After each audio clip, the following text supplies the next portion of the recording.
Arjon Ibrahimović është në kërkim të skuadrës së re, pasi e mbylli me Heidenheimin në Bundesligë. 20 vjeçari rikthehet te Bayern Munich, teksa tashmë duhet të shqyrtojë opsionet për të ardhmen. Janë disa klube të Premier League që interesohen për shërbimet e sulmuesit shqiptar. Deri tani në skenë janë shfaqur Aston Villa, Brighton, Fulham, Brentford dhe Crystal Palace. Ibrahimović nuk ka luajtur asnjëherë në Angli. Deri tani eksperiencat e tij janë nga Gjermania dhe Italia. Ibrahimović mbetet opsion për kombëtaren shqiptare. Deri tani ka luajtur vetëm me moshat e Gjermanisë. Gjermania publikoi listën përfundimtare për botërorin 2026. Vetëm mungesa e Karim Adeyemit konsiderohet surprizë nga trajneri Nagelsmann. Nuk pati ftesë sërish për futbollistët shqiptar. Brian Gruda ishte i vetmi që kishte më tepër shpresa, por duket se nuk është ende momenti i tij. Edhe pse Nagelsmann vendosi të marrë 4 portier, sërish nuk pati vend për Diant Ramajn, që e konsideron veten si portieri më i mirë i gjeneratës së re. Nelson Viper nuk kishte pritshmëri. Për të ishte sezon shumë i vështirë dhe me pak minutat e Mainz. Federata Shqiptare e Futbollit ka treguar interes prej kohësh për të 3 lojtarët e përmendur dhe që mbyllën sezonin në Bundesligë. E ardhmja e tyre mbetet në ajër, ndërsa Gjermania nuk i konsideron aktualisht. Tonë zyrtarë në YouTube, unë do t'ja kaloj fjalën më një herë presidentit duke për mos humur kohë dhe më tej vazhdoj me pjesën tjetër. President, fjala për ju. Mirëdita dhe mirë se keni ardhur sot në këtë ditë vërtet rëndësishme për ekipin kombëtar shqiptar dhe për Federatën Shqiptare të Futbollit, në të cilën ne do të bëjmë publik emërimin e trajnerit të ri të ekipit kombëtar, i cili është këtu në krahun djathtë timin, zotin Rolando Maran. Në të njëjtën kohë ne mbyllim, le të themi, një cikël me tashmë nga ky moment mund të themi ish trajnerin e ekipit kombëtar, zotin Silvinjo dhe stafin e tij, cilin sot unë dua ta falenderoj në emër të Federatës Shqiptare të Futbollit, në emrin tim dhe në emër të gjithë tifozave për kontributin që ka dhënë Silvio, Dori dhe Zabaleta gjatë kësaj periudhe për kombëtaren shqiptare, për rezultatet e arritura. Bashkë kemi kaluar një periudhë vërtet të rëndësishme, me shumë emocione, kemi qesh, kemi qarë, kemi gëzuar bashkë dhe unë për këtë padyshim që është pjesë e historisë edhe personale, edhe gjithë futbollit shqiptar, Silvio dhe stafi i tij, por në futboll mund të konsiderohet normale që mbyllet një cikël, le të themi, dhe fillon një cikël i ri, në një mirë kuptim të plot dhe një respekt të reciprok me Silvion, me Dorin dhe me Zabaletën. Kemi menduar dhe kemi rënë në konsensus që ky cikël duhet mbyllet për të hapur një cikël të ri. Me një trajner jo të ri në mosh, por me një trajner me shumë eksperiencë, siç është zoti Ronaldo.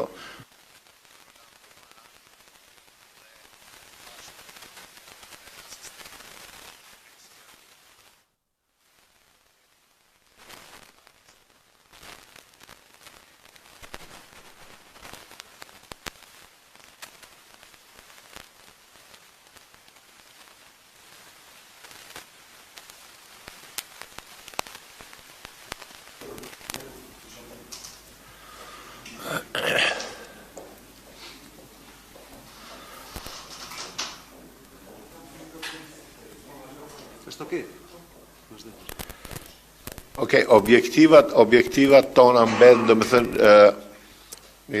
ekipi kombëtar tashmë e ka vendosur atë stekën apo nivelin në aty ku vërtet ne dëshirojmë, dhe objektivat mbeten, ne jemi objektivat mbeten vendi i parë në Nations League dhe kualifikimi për në Euro 2028 për pastaj për të vazhduar me objektivin e pa arritur asnjëherë për çempionse botërorit 2030.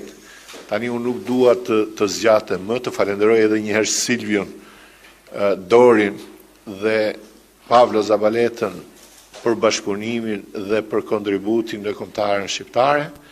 T'i uroj suksese trajnerit Rolando Maran me ekipin kombëtar shqiptar. Unë në fakt nuk bëra CV-n e zotit Maran, sepse është një emër i njohur i futbollit evropian, ka një eksperiencë 25 vjeçare në fushën e trajnimit, duke trajnuar skuadra të rëndësishme në seri A dhe B italiane, dhe jam shumë i bindur që do të bëjmë mirë në Nations League dhe në kualifikuese.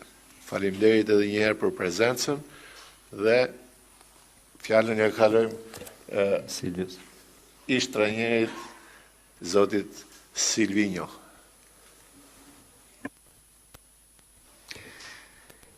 Mirëmëngjesi, Çuna Goccia, grazie Mr. Presidente. Anche per me si diventa 2 minuti di un cuore accelerato, ma ci sta. 2 minuta me emozione. Mettiamo tanta energia. Oggi forse non c'è la traduzione, lo fa te, perdon, o Lenida? Va benissimo. Poi da nostra parte ringraziare, ma arrivo lì, abbiamo deciso insieme che era la fine di un ciclo, që të mbyllet ky cikël, një cikël për 3 vite e gjysmë, in cui abbiamo lavorato duramente per rappresentare bene questa nazione. Nazione in cui mi hanno accolto tantissimo bene, ringrazio veramente a tutti. Allora conosco benissimo Albania, Tirana, a tutti voi ringrazio veramente tanto. Ringrazio anche al Mister Presidente per la fiducia di lavoro, certamente a più di 100 persone che lavorano in questa federata, tanti di loro conoscono bene, abbiamo fatto caffè, qualcuno pranzo, qualcuno cena, devo ringraziare anche a tutti gli staff tecnico che abbiamo, a tutti i calciatori che da noi ha fatto un percorso da 3 anni e mezzo molto buono, abbiamo cresciuto tutti insieme. E certamente l'ultimo, i tifosi appassionati della nazionale. Il supporto da tutti voi è stato per noi veramente un segno molto positivo di tutto quello che abbiamo fatto, che ha dato tanta energia per lavorare ogni giorno per fare il migliore. Poi non c'è tanto da dire, mi ricordo solo che dal primo giorno che è stato qui, non mi ricordo se è un 9 di gennaio di 2023, io avevo detto una cosa, anima, cuori, il sudore non ci può mancare mai, squadra di calcio ma soprattutto una nazionale. Ce l'abbiamo fatto tutti insieme, come l'ho detto sempre, ringrazio a tutti voi anche. 3 anni, ringrazio a tutti, un grosso in bocca al lupo certamente al Mister Rolando. Mister, successo, auguri per il prossimo ciclo, passaggio, poi tutto di buono per questa federata e per il Mister e per il nostro Mister Presidente, grazie mille. Facciamo una foto. Successo. Grazie a voi. Sì, facciamo. Sei stata gaffa,